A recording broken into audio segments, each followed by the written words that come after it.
बना था जहाँ के नियम कायदे कानून कुछ अलग होते थे। इस जेल के कैदी डेली अपने घर से बस्ता टांग के यहाँ पे आते हैं दिहाड़ी करने। कई माँ बाप उनके बच्चों को खुद इस जेल में फेंक के जाते हैं ताकि उनका बच्चा जिंदगी में एक सक्सेसफुल दिहाड़ बन सके। दरिंदे रोक दे बच्चा। मैं अपनी दिहाड़ी करने वैन से जाता था। हमारी वैन वाले ड्राइवर का नाम था भैया जी और उसकी वैन का नाम था मैजिक, जिसका हर दूसरे दिन टायर पंचर हो जाता था। बच्चे लोग स्कूल जाके पढ़ना सीखे ना सीखे टायर पंचर बनाना जरूर सीख जाते थे। लेकिन भैया जी से मेरा अलग अटैचमेंट था।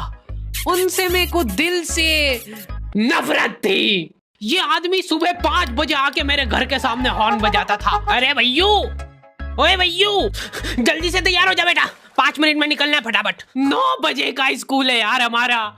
लेकिन ये आदमी सुबह सबसे पहले आके मेरे को लेता था।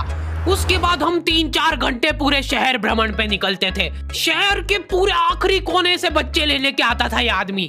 जहाँ पे वैन जा भी नहीं सकती उधर कूदा कूदा के ले जाता था ये, और फिर टायर पंचर हो जाते थे। शाम पड़े वापस से हमको घर घर छोड़ के आता था ये। जिंदगी बर्बाद कर दी थी भैया जी ने मेरी। सबसे पहले लेते थे और सबसे आखिर में छोड़ते थे। लेकिन मैं फिर भी उसी वैन में जाता था क्योंकि चमेली भी हमारी वैन में आती थी। और बात यह है कि वो मेरे पास ही बैठती थी, मतलब मजबूरन। उसके पास और कोई ऑप्शन ही नहीं बचता था और मैं बचाता भी नहीं था। मैं घर पे जाते से जो 2-3 घंटे मेरे को सोने के लिए मिलते थे उसमें सोता नहीं था और मैं प्लानिंग करता था कि कैसे चमेली सिर्फ मेरे पास बैठे। चमेली सबसे आखिर में आती थी और मैं सबसे पहले सुनसान वैन में चढ़ के बस्ता अपने पास में रख के और फसर के सो जाता था।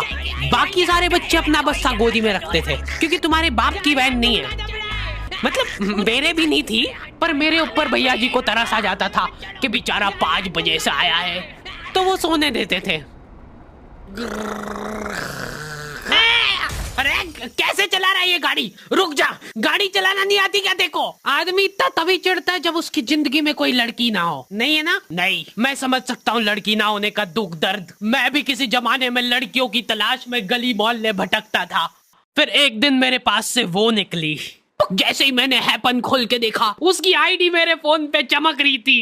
हैपन ये एक रियल लाइफ डेटिंग ऐप है। यहाँ पे तुमको वो लोग मिलेंगे जो तुम्हारे आस पड़ोस से निकले हो कभी ना कभी। 100 किलोमीटर दूर रहने वाले लोगों से बात करके फायदा ही क्या जब तुम मिल ही ना पाओ।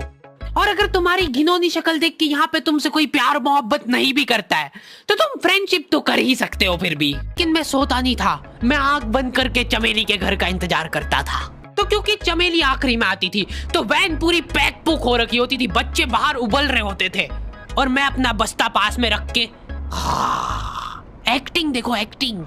और जैसे ही वो आती थी, हड़बड़ाना नहीं, ऐसे टाइम पे हड़बड़ाते नहीं है कि फटाफट बैग उठाया और आओ इधर बैठो जल्दी। मत करना ये हरकत, भाग जाएगी वो। ठरक नहीं झलकना चाहिए, जरासिक भी एकदम सटल रखना है। क्या हुआ? और कहीं जगह नहीं है क्या? तेरे मुंह में मूत दूंगा मैं। अच्छा ठीक है, इधर ही बैठ जाओ। देख रहे हो एक्टिंग, देखो तुम लौंडे की। ना जाने कौन सी नशीली खट्टी मीठी खुशबू लगा के आती थी चमेली। आज तक उसकी खुशबू है मेरी नाक में। मैं वो खुशबू का पूरा मजा ले ही रहा होता हूँ, इतने में एकदम भभका बास आती है निकाह से। जैसे ही मैं बाहर झांकता हूँ, मरा हुआ कुत्ता पड़ा है वहाँ पे। एक काली कार सूख करके निकली और मेरे बच्चे को मार दिया। कैसे करके निकली?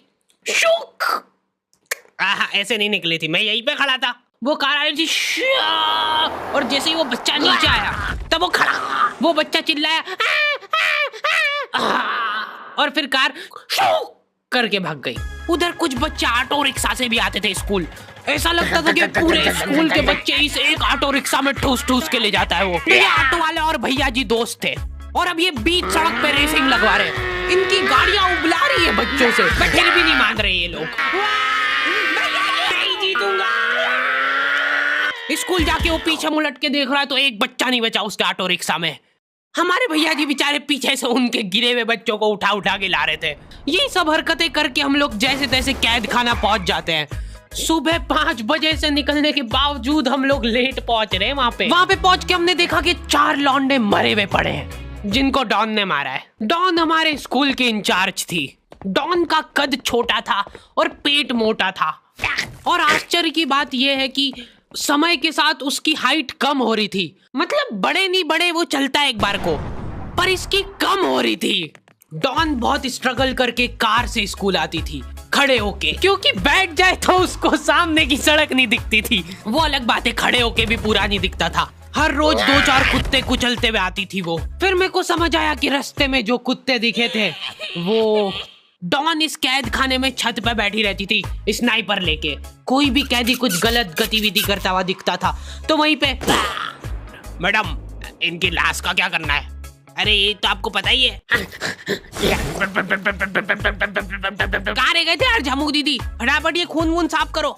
झमू दीदी बुलेट से स्कूल आते थे और ये अफवाह फैली हुई थी पूरे स्कूल में कि उनके घर पे मर्सिडीज भी है। लेकिन झमू दीदी हम्बल रहना पसंद करते हैं। ऐसा कहा जाता था कि ये स्कूल ऑन पेपर झमू दीदी के नाम पे ही है, पर वो हम्बल रहने के लिए यहाँ पे झाड़ू पोछा लगाती है। वैसे मैडम इन्होंने करा क्या था? गैर कानूनी पेन फाइट का सट्टा खेलते थे ये लोग क्लास में। उससे मेरे को प्रॉब्लम नहीं है, मेरे को क्यों नहीं? हाँ, हमारी क्लास में पेन फाइट का सट्टा चलता था। हमारे इधर जो लौंडा पेन फाइट में जीतता था सामने वाले का पेन उसका हो जाता था। कुछ बच्चे अपना सब कुछ दांव पे लगा देते थे और कर्जे में डूब जाते थे। फिर भी वो लोग हार नहीं मानते थे और अपने दोस्त से पेन उधार लेके खेलते थे और वापस हार जाते थे। तो अब क्लास में कुछ बच्चों के पास पोटला भर के पेन पड़ा है और कुछ बच्चों के पास पेन ही नहीं है। पेन इस कैद खाने की करेंसी थी। जिसके पास जितने महंगे पेन वो उतना रईस। यहाँ पे ब्लैक में पेन इधर उधर होते थे। नॉर्मल लोगों के पास होते थे 5 रुपए वाले जीफी जेल, जो कि तुम एक पन्ने पे लिखोगे तो पीछे 10 पन्ने तक छप जाएगा। और उनसे भी गए बीते लोग होते थे जो 3 रुपए वाला यूज एंड थ्रो लेके आते थे और उससे भी उनकी अच्छी राइटिंग आ जाती थी। बहुत चिढ़ मचती थी यार मेरे को उनसे। और कुछ चुनिंदा रईस लोग होते थे जिनके पास होता था ट्राईमैक्स। हर बच्चे का सपना होता था कि उसके पास एक ट्राईमैक्स हो, साथ में आसपास 2-4 लड़कियां हो। मेरे को प्लीज मेरे को यहाँ पे ऑटोग्राफ दे दो। ये लो ट्राईमैक्स किंग के। ये ट्राईमैक्स क्या बात कर रही है? सही में एकदम रईस लोग ही अफोर्ड कर पाते थे ट्राईमैक्स। वो बाबड़े भी एक एक अक्षर लिख के रिफिल खोल के देखते थे। खाली हो रही है तो एक बार एक रईस बच्चे का ट्राईमैक्स चोरी हो गया। पूरे स्कूल में हाहू मच गई थी। वो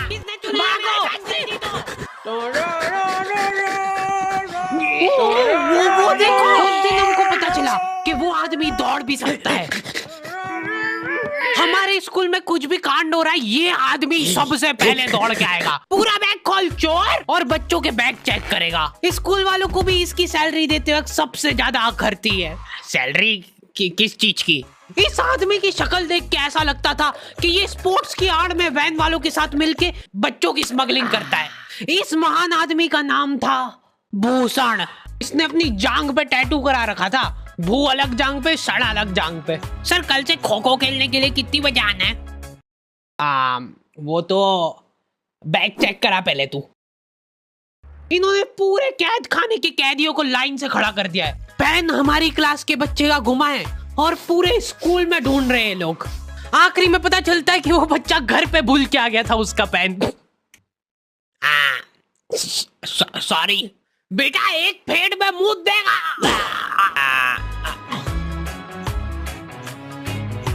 ऐसे तो नमूने बच्चे थे हमारे स्कूल में और टीचर लोग उनसे भी गए बीते थे। हमारे स्कूल में टीचरों को उनके नाम से कोई जानता ही नहीं है। बच्चों ने उनकी हरकतों के अनुसार टीचरों के नाम रखे हुए। हमारे इंग्लिश वाले टीचर का नाम था छोटा भीम।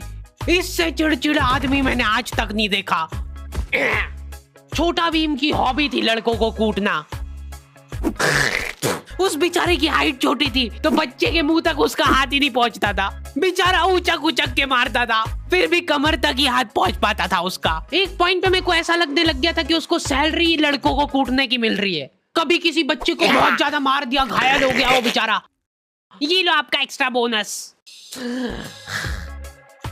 होमवर्क तुम्हारा बाप करेगा क्या? सर मेरे पापा मर गए, तू भी मर जा। ये लो। अरे वाह, नहीं चल रही, सांस तो नहीं चल रही है। हाँ कंफर्म मर चुका है ये। ओह ये लो आपका प्रमोशन हो गया है। लड़कियों से उसका अलग अटैचमेंट था। कौन सा परफ्यूम लगा के आई हो? सर थोड़ा थोड़ा दूर रहो। अरे मैं कुछ कर थोड़ी ना। भोली सी सूरत और आंखों में ठरक लेके स्कूल आ जाता था ये डेली।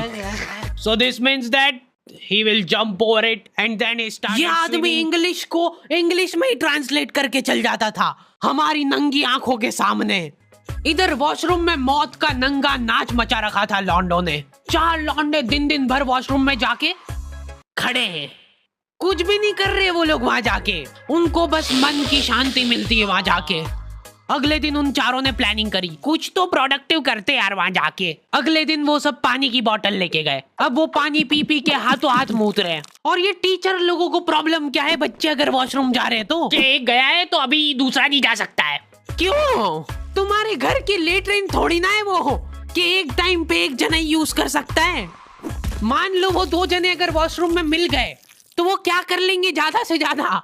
भाई यहाँ का बल्ब निकाल लेते हैं ना। हाँ निकाल लो, फीस भरी अपन ने। लॉन्डो को ऐसा लग रहा है कि इन्होंने फीस भर के पूरा स्कूल खरीद लिया है। 10 लॉन्डे कॉरिडोर में छाती चौड़ी करके चल रहे हैं प्रिंसिपल के सामने। प्रिंसिपल को इग्नोर कर रहे हैं ये लोग। इनको ऐसा लग रहा है कि इन्होंने फीस भर दिए तो प्रिंसिपल इनके पैर पड़ेगी। उनमें से आधों ने फीस भरी भी नहीं है। हमारा स्कूल बिल्कुल सेफ नहीं था। हमारे वॉशरूम में चोरियां हो जाती थी यार। बल्ब चोरी करने के बाद सब लोग अंधेरे में मूत रहे एक दूसरे के जूते पे। उधर उधर कर। उसके बाद पूरे वॉशरूम में कुछ दिख नहीं रहा है चोरी करने का। तो ये लोग हाँ नल उखाड़ के ले गए। नल कौन ले जाता है? कभी वो मछली वाले साबुन चोरी हो जाते थे, कभी ये फिनाइल की सफेद गोली को माउथ फ्रेशनर समझ के खा जाते थे। भाई भाई इसको चबा मत, इसको चूस, ज्यादा देर तक चलेगी ऐसे। ठंडक हो रही भाई, ठंडक।